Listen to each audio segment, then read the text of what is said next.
Chipayu's encounter with the French diplomat, Jean-Luc Mercier, unfolded in the subtle shadows that linger at the edges of truth.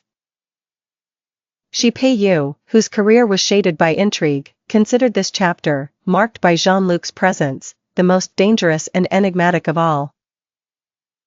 Their first meeting took place under the ceremonial lights of Vienna.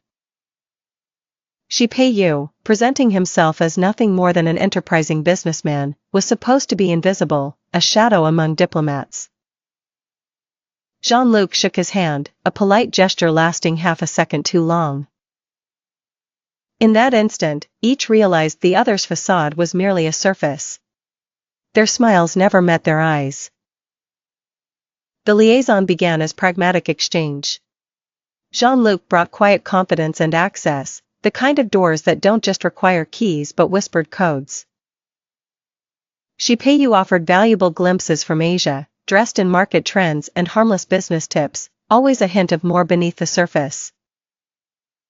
It was a trade, information for information, intent for intent. But Vienna's rain-laced evenings drew the men into the warmth of worn café booths. There, without entourages or scripts, conversation drifted toward forbidden territory. Jean-Luc would stare into his cup, considering how power could isolate. Chipayu would ask if he missed his family, watching for the answer in the diplomat's guarded silence.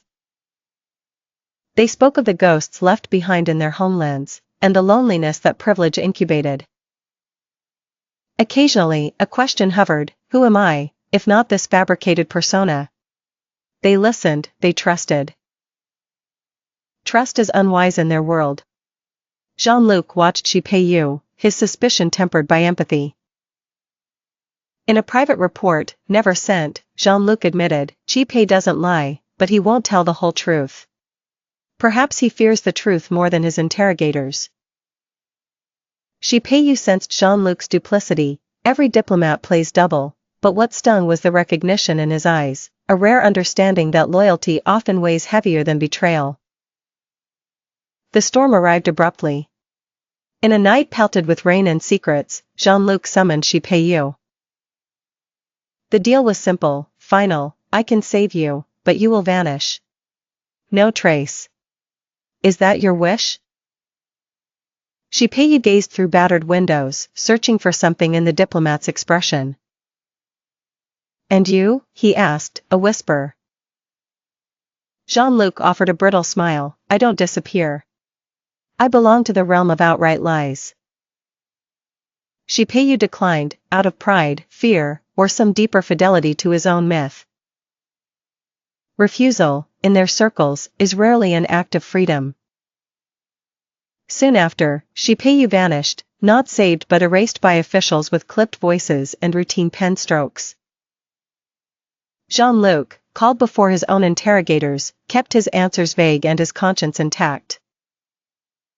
He confessed only his respect for a man who chose peril over safety. In his desk, Jean-Luc stores a piece no protocol could erase, a Chinese metal lighter, Chipayu's name whispered in its engraving. He never kindles it, nor does he share the story. It remains locked away, an artifact not of espionage, but of uncertain kinship.